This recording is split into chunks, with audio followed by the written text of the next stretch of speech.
and today I will show you how to do a double layer double wall carved pieces.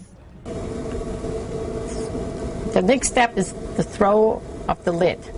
I do this called throw off the hump. I have a hump of clay here, but all I need is this much to throw the lid.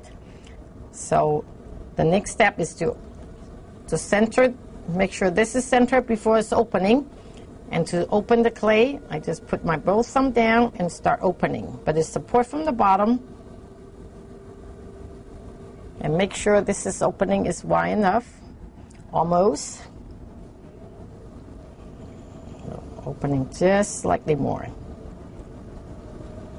And this is thrown kind of from the inside out. And now I'm going to push this down to get the flange.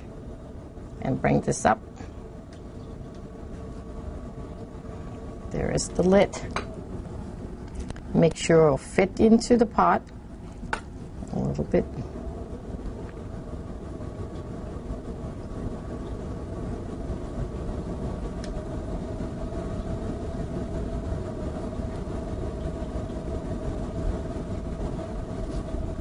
Measure again.